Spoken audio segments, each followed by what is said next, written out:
Anda kembali di iNews Malam, pemirsa. Dewan Pimpinan Pusat Partai Demokrat menggelar rapat konsolidasi dan penguatan guna mengantisipasi pengambil alihan kepemimpinan partai pasca KLB Sumatera Utara.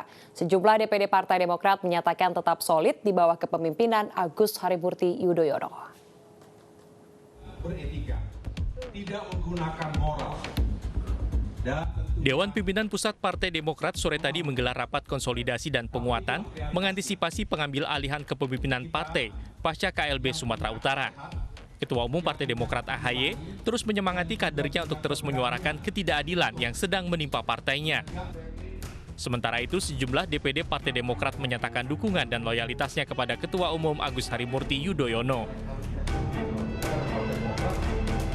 Tetap menyatakan bahwa KLB itu adalah KLB ilegal karena tidak dihadiri oleh pemilik suara seperti saya, DPD DKI Jakarta bersama dengan 6 DPC pemilik suara yang sah tidak hadir dan tidak terlibat di dalam gerakan pengambil alihan kepemimpinan Partai Demokrat itu.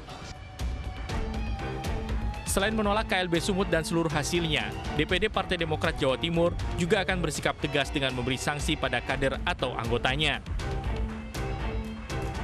Perlu antisipasi, telusuri terus, kalau ada kader memang yang taruhlah kemudian itu berangkat ke sana mengatasnamakan DPC, ya kami akan melakukan tindakan-tindakan yang seharusnya. Sementara itu, DPD Partai Demokrat Jawa Tengah akan melaporkan 14 orang yang mengaku sebagai Ketua DPC Demokrat Jawa Tengah yang datang di KLB Sumut ke polisi. Syarat KLB harus Ketua DPC, bukan diwakili.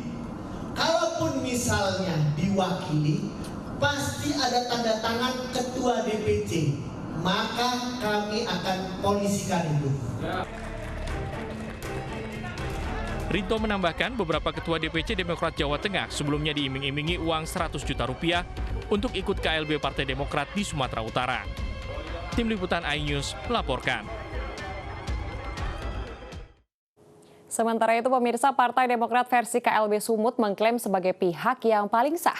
Mereka pun akan mendaftarkan pengurus ke Kemenkumham. Sementara kubu AHY telah memperingatkan Kemenkumham untuk tidak mengesahkan pengurus hasil KLB Sumut.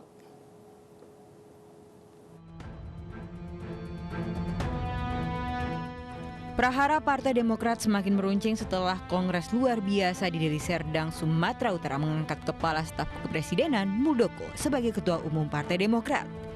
Mantan Panglima TNI era SBY ini pun menyambut keterpilihannya dengan menghadiri KLB Partai Demokrat pada Jumat malam. Saya sungguh sangat mengapresiasi saudara-saudara sekalian dari berbagai daerah,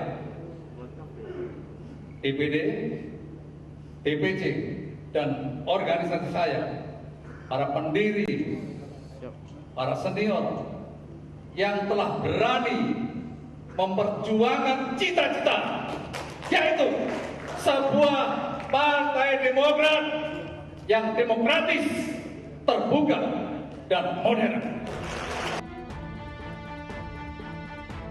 Kubu AHY pun meradang. Mereka meminta Kemenkumham tidak mengesahkan hasil KLB. Ketua Majelis Tinggi Partai Demokrat Susilo Bambang Yudhoyono pun angkat bicara. Penggagas Partai Demokrat menilai KLB Sumut yang menetapkan Muldoko menjadi Ketua Umum partai itu ilegal.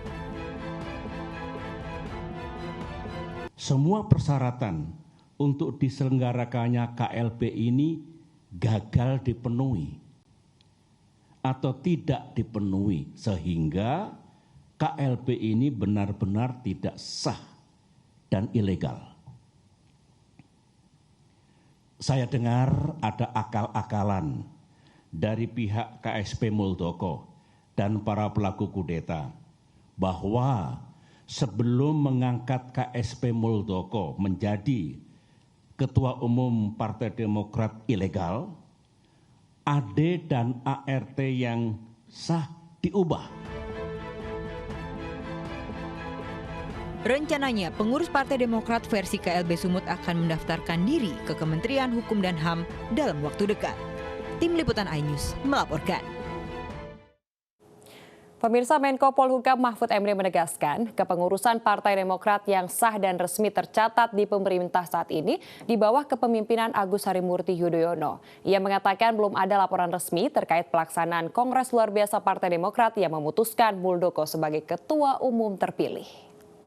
Pemerintah belum ada secara resmi laporan tentang KLB itu. Jadi tidak ada masalah hukum sekarang. Pengurusnya yang resmi di kantor pemerintah itu adalah AHY. Ya, AHY putra Susilo Bambang Yudhoyono. Nah, itu yang sampai sekarang ada. Nah, kalau terjadi perkembangan baru nanti, misalnya dari KLB, misalnya ya, orang yang misalnya dari kelompok yang menyatakan KLB di Deli Serdang itu lalu melapor, ini hasilnya baru pemerintah menilai apakah ini sah apa tidak, sesuai dengan undang-undang apa tidak, sesuai dengan ADART atau tidak. Penyelenggaranya siapa, baru kita nilai nanti. Nanti pemerintah akan memutuskan, oh ini sah, ini tidak sah, dan seterusnya. Nah, nanti silahkan pemerintah akan berpedoman. Pemirsa, Dewan Pimpinan Pusat Partai Golkar menggelar Rapimnas pertama tahun 2021 pada tanggal 5 dan 6 Maret di kantor DPP Golkar Jakarta. Dalam Rapimnas, Partai Golkar membahas strategi pemenangan pemilu 2024. Rapat Kerja Nasional dan Rapat Pimpinan Nasional Partai Golkar memasuki hari kedua yang digelar di kantor DPP Partai Golkar di Slipi, Jakarta Barat. Rapimnas kali ini merupakan yang pertama digelar di bawah kepemimpinan Erlangga Hartarto. Sejumlah agenda penting dibahas dalam Rapimnas, antara lain pelaksanaan Pilkada, pemilihan legislatif, dan Pilpres 2024. Karena mau menang. Kalau memenangkan strategi tidak diumbar ke publik. Tapi ujungnya pemilu 2024 target Partai Golkar adalah memenangkan Pileg dan Pilpres, dan mulai segera kita akan mempersiapkan kesiapan daripada jaringan yang ada di Partai Golkar, baik itu di tingkat provinsi, kabupaten kota, desa, kelurahan, dengan strategi-strategi yang tentu mendorong fungsionaris-fungsionaris yang ada untuk difungsikan. Selain terkait pemilu, Rapimnas Golkar juga membahas berbagai keputusan strategis yang berdampak jangka panjang bagi partai. Tim Liputan iNews melaporkan. Pemirsa, pemerintah Indonesia secara intensif telah menerapkan sejumlah kebijakan strategis dalam upaya penanganan COVID-19 dan pemulihan ekonomi nasional atau PCPN. Pemerintah optimis pertumbuhan ekonomi Indonesia di tahun 2021 mampu mencapai 5,5% dan siap menyambut para investor.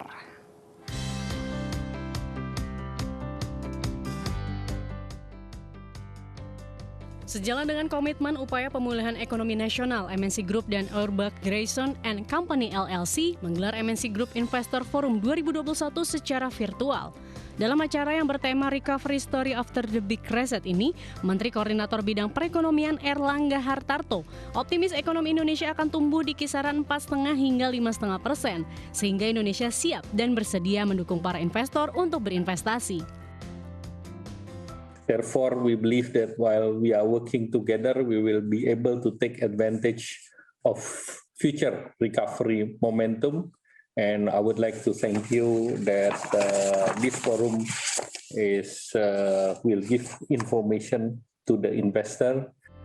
Sementara itu, Eksekutif Chairman MNC Group, Haritanu Sudibyo berkomitmen mendukung dan berkontribusi dalam upaya pemulihan ekonomi Indonesia dengan menciptakan lapangan kerja dan peluang investasi bagi para investor. Salah satunya dengan membangun kawasan ekonomi khusus pariwisata MNC Lido City dengan beragam fasilitas seperti Music and Art Center, World Garden, Theme Park, dan Movie Land. If we walk hand in hand with the government, partnering with other institutions with the same vision, Indonesia will be able to rise again and overcome current challenges. Let's take our own part in contributing for the recovery of our beloved country, Indonesia. No matter how small our contribution will lead to a better business and economy in Indonesia. MNC Group Investor Forum 2021 ini menjadi wadah pertemuan bagi emiten dan investor dari Indonesia dan seluruh dunia. Harapannya forum ini dapat menarik banyak investasi ke Indonesia dan memfasilitasi peluang ekspansi perusahaan lokal di bisnis global. Tim Liputan iNews melaporkan. Pemirsa, pasukan anti huru-hara semakin brutal dalam membubarkan para pengunjuk rasa anti kudeta militer Myanmar. Kami akan kembali usai jeda.